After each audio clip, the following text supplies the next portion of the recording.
Welcome to Mindfully Stoic, a channel dedicated to increasing mindfulness through the lens of the ancient philosophy of Stoicism. Marcus Aurelius said, "The act of dying is one of the acts of life."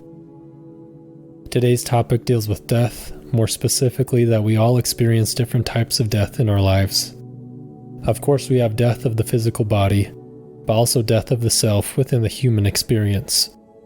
Throughout our lives, we have experienced the death of our ideas, memories, friendships, and identity many times. The Stoics taught us ways in which death should be viewed in order to live a good life. Now let's begin. Find a comfortable position and take a deep breath. Allow yourself to relax your muscles from your head to your toes.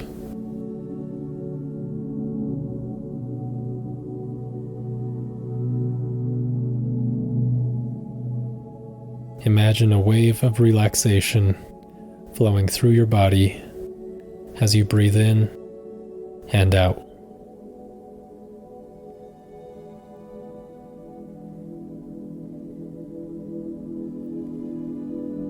As you inhale, notice the sensation of the air entering your nostrils, flowing down into the lungs and into your belly. As you exhale, naturally release the tension in the belly and the lungs. Say to yourself, breathe in, I am breathing in. Breathe out, I am breathing out. Breathe in, I am breathing in. Breathe out, I am breathing out.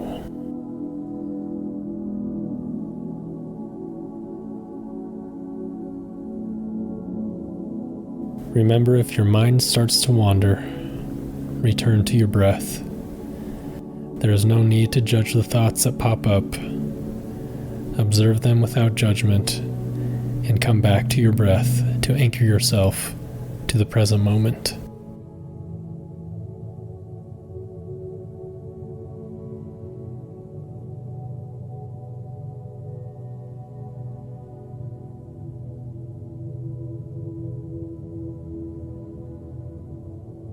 Our life consists of many seasons, phases, and moments, the amount of which we have is unknown. But realizing that life is an amalgamation of the moments you have is enlightening because it can guide our actions in the present. If you want to have a fulfilling or purposeful life, do something right now that is fulfilling or gives your life purpose. By continuously making the most of the moments we've been given, we will make the most of our life overall. The Stoic philosophers touched on many aspects of death that can give us a proper perspective on how to live our lives. I will share a variety of quotes by Seneca, Epictetus, and Marcus Aurelius, and their views on the matter. Seneca said, "Who can you show me that places any value on their time? Who knows the worth of each day? Who understands that they are dying daily? For we are mistaken when we see death ahead of us. The greater part has already happened. Whatever of our life is behind us is in death's hands."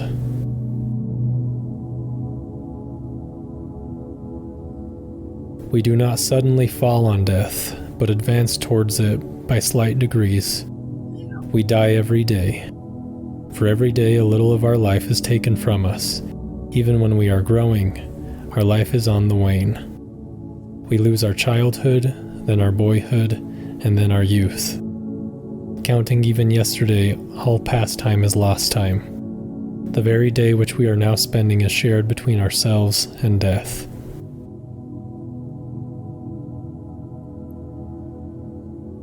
Marcus Aurelius said, "Do not despise death, but be well content with it, since this too is one of those things required by nature.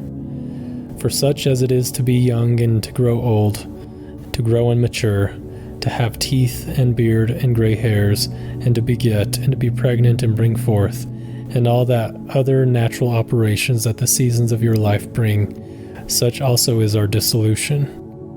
This, then, is consistent with the character of a reflecting man, to be neither careless nor impatient nor contemptuous with respect to death, but to wait for it as just another operation of nature. As you now wait for the time when the child shall emerge from your wife's womb, so be ready for the time when your soul shall be released from its container.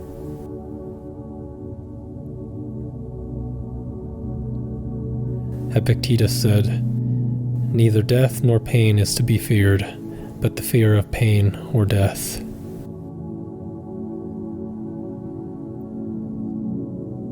Marcus Aurelius said, "Think of yourself as dead. You have lived your life. Now take what's left and live it properly."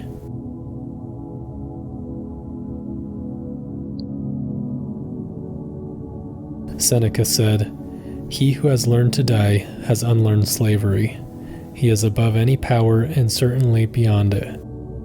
What terrors have prisons and bonds and bars for him?"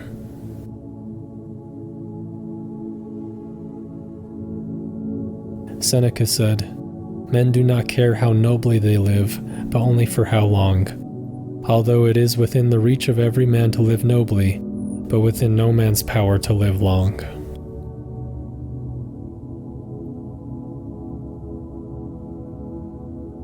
Seneca said, "You ask what the finest lifespan would be, to live until you reach wisdom. The one who gets there has arrived, not at the farthest goal, but the most important. That man, indeed, may boldly congratulate himself and give thanks to the gods, and count in his reckoning with the universe the fact that he has lived. His account will be in credit. He has given it back a better life than he received it."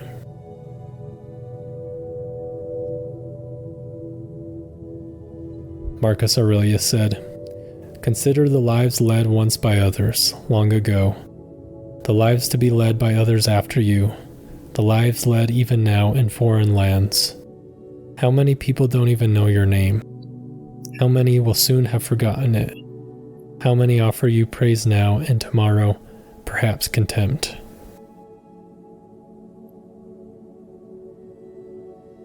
Marcus Aurelius said, "When Alexander the Great and his mule driver died, they came to the same thing, for they were absorbed back into the same principles that produced them, or they were scattered alike among atoms."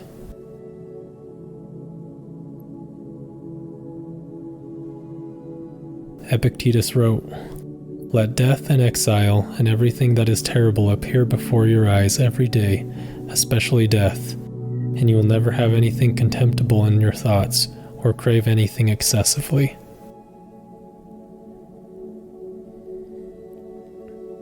And lastly, Seneca said, "And so there is no reason for you to think that any man has lived long because he has gray hairs or wrinkles. He has not lived long, he has existed long. For what if you should think that that man had had a long voyage, who had been caught by a fierce storm as soon as he left harbor, and swept hither and thither by a succession of winds that raged from different quarters, had been driven in a circle around the same course? Not much voyaging did he have, but much tossing about."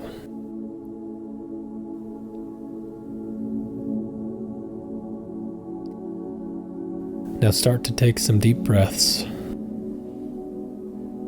Pay more attention to your body and the sensations you are feeling at this present moment. Try to recall any positive thoughts or moments that you had during this meditation session. Slowly start to move your hands, your feet, your arms, your legs, and the rest of your body.